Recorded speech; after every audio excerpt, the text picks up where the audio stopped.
Alhamdulillahirabbil alamin. Wassalatu wassalamu ala asrofil anbiya wal mursalin wa ala alihi wa sahbihi ajma'in. Asyhadu an la ilaha illallah wa asyhadu anna Muhammadan abduhu wa rasuluh. Allahumma shalli ala sayyidina Muhammad wa ala ali sayyidina Muhammad wa barik ala sayyidina Muhammad wa ala ali sayyidina Muhammad kama barakta ala sayyidina Ibrahim wa ala ali sayyidina Ibrahim fil alamin innaka Hamidum Majid. Amma ba'd. Ya ayyuhal hadirun, ittaqullaha haqqa tuqatih wa la tamutunna illa wa antum muslimun.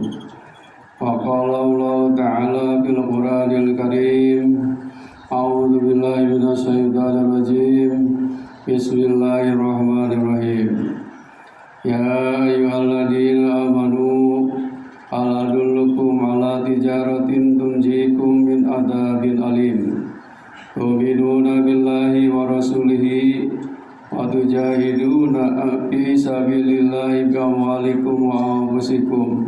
Dzalikum khairul lakum in kuntum ta'lamun. Shadaqallahul adzim. Para jamaah rahimakumullah, puji syukur kita panjatkan kehadirat Allah Subhanahu wa taala yang telah memberikan nikmat iman dan Islam serta nikmat kesehatan sehingga kita bisa berkumpul di masjid yang mulia ini tanpa ada halangan apapun.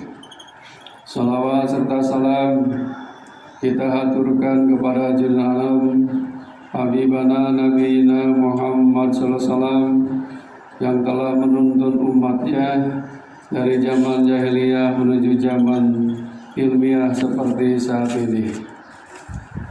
Di awal khutbah ini, khatib berwasiat kepada diri khatib khususnya dan juga kepada jamaah semuanya untuk selalu meningkatkan keimanan dan ketakwaan kita kepada Allah SWT dengan cara menjalankan segala perintahnya dan menjauhi segala larangan-larangannya berdasarkan kemampuan kita masing-masing. Hadirin rahimakumullah, suatu hari Nabi Muhammad SAW didatangi seseorang yang hendak meminta izin kepada beliau untuk ikut berjihad atau berperang. Lantas Nabi bertanya kepada orang tersebut, apakah kedua orang tuamu masih hidup? Lantas orang tersebut menjawab, iya masih hidup. Kemudian Nabi memberikan nasihat kepadanya supaya berbakti dan mencari ridho kedua orang tua itu. Dari sini Nabi menekankan bahwa berbakti kepada orang tua termasuk bentuk jihad fisabilillah. Jamaah rahimakumullah, fenomena saat ini banyak orang yang salah kaprah dalam memahami konsep jihad sehingga perilakunya menjadi jahat.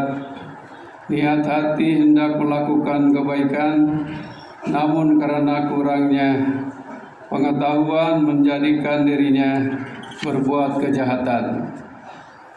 Pada dasarnya jihad maknanya sangat luas, tidak selalu identik dengan peperangan melawan musuh semata.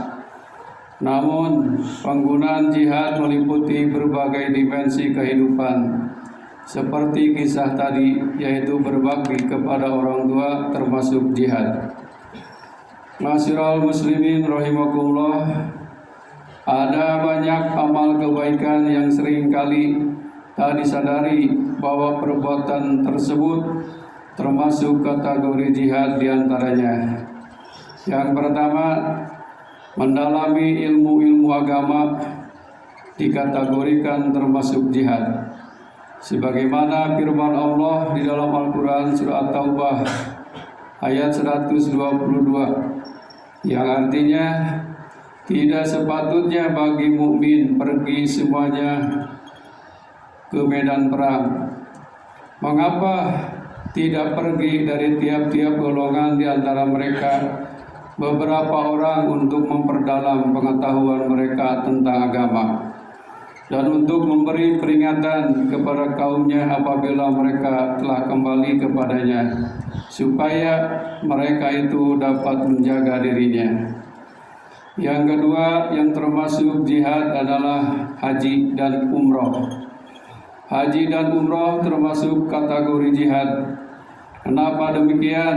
Karena untuk menunaikan rukun Islam yang kelima, khususnya haji, membutuhkan fisik yang sehat dan biaya yang sangat besar. Untuk itu, marilah kita mendekatkan diri kepada Allah Subhanahu wa taala dengan cara-cara yang diridhoi oleh Allah Subhanahu wa taala.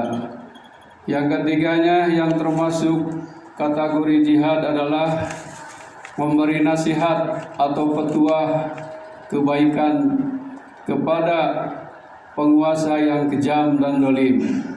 Yang keempat, melawan hawa nafsu dalam diri termasuk jihad. Jihad yang paling utama adalah melawan hawa nafsu, jihadun nafsi. Yang kelima, yang termasuk jihad adalah amar ma'ruf, termasuk jihad yang paling besar amar ma'ruf nahi munkar, mengajak kepada kebaikan dan melarang kepada kemunkaran. Menunaikan segala kewajiban juga termasuk jihad. Di sini ada kisah Ummi Anas minta nasihat kepada Rasulullah SAW.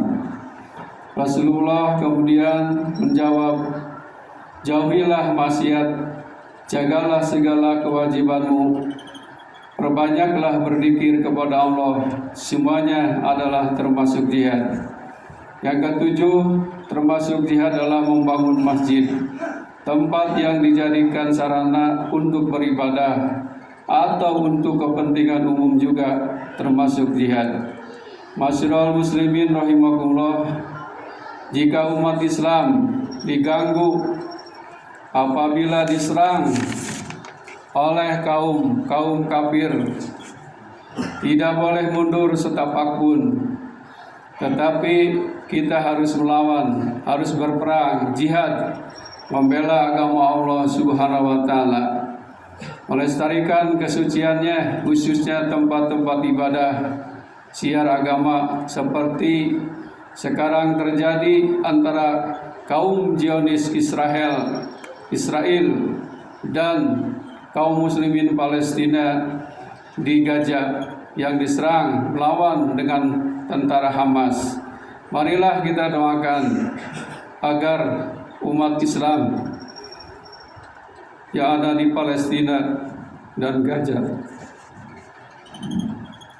diberi kekuatan lahir dan batin, dan mudah-mudahan kaum kafirin dihancurkan oleh Allah seperti hancurnya Sabul Fil. Barakallahu li wa lakum wa nafa'ani wa taqabbal minni wa minkum tilawat innahu samii'un 'aliim.